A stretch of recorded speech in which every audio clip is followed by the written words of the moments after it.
राधे राधे दोस्तों, 90 RRB NTPC का 90 days challenge day 90 का मैं ब्लॉग अपना लेके आ गई हूँ। तो इसमें आज हम लोग क्या पढ़ना है, पहले आपको पता ही है, हमेशा पीवाईक्यू या टेस्ट हमेशा लगाना है। इससे आपको पता चलता रहेगा आपको कुछ आ भी रहा है या नहीं, आपने जो सॉल्व किया है वो समझ में आ रहा है, क्वेश्चन हो, चाहे वो मैथ हो या रीजनिंग हो, कुछ भी हो। और 8 आवर का करना है।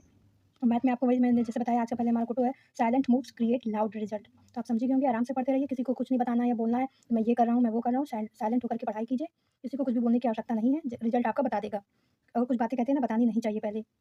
तो आप लोग पहले मैथ में टेबल, क्यूब, स्क्वायर पढ़ेंगे और मैंने आज रेशियो ऐड कर दिया है। और जिसका अगर सीआईएसआई अभी भी नहीं हुआ है तो वो कर सकते हैं, कोई प्रॉब्लम नहीं है। टेस्ट और पीवाईक्यू देना ज़रूर है। जब ये पढ़ लेंगे तो टेस्ट तब भी देना है, और सीआईएसआई कर लेंगे तो भी पीवाईक्यू या टेस्ट देना है। रीजनिंग में डायरेक्शन मैंने अभी भी रखा है, कल भी मैंने दिया था और आज भी दे रही हूँ। जीएस और कंप्यूटर में रोग एंड उपचार देना, जो रोग होते हैं, जैसे पूछ लेते हैं टीबी कौन सा रोग है या उसका उपचार क्या है, पोषण के बारे में पढ़ना। कंप्यूटर में मैंने अभी तक जितना जो पढ़ा है उसको लर्न करते चलना है।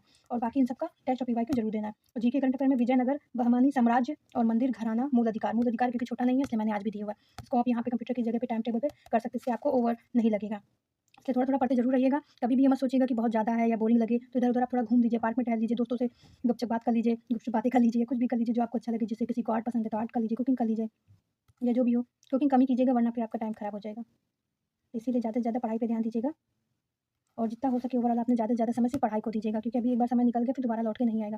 देखिए कहाँ से आप हम लोग डे 90 पे पहुँच गए। तो ऐसे धीरे-धीरे चलते रहिए, धीरे-धीरे पढ़ते रहिए। सोचिए आप इतनी डे 90 में अभी तक आपने कितना अच्छा खासा कवर कर लिया है अपना सब्जेक्ट। तो इसलिए अच्छे से पढ़ते रहिए, ध्यान देते रहिए मुझे क्या पढ़ना है, कैसे पढ़ना है। जो नहीं आ रहा है पिछला रिवाइज़ करते चलिए, प्रैक्टिस करते चलिए, यही सब थोड़ा-थोड़ा करके काम आता है। इसलिए ये मत सोचिएगा कि मैंने कम पढ़ा या ज़्यादा पढ़ा, क्योंकि आपसे कई लोग हैं जो कम भी पढ़े हैं और आपसे कई लोग हैं बहुत ज़्यादा भी पढ़ रहे हैं।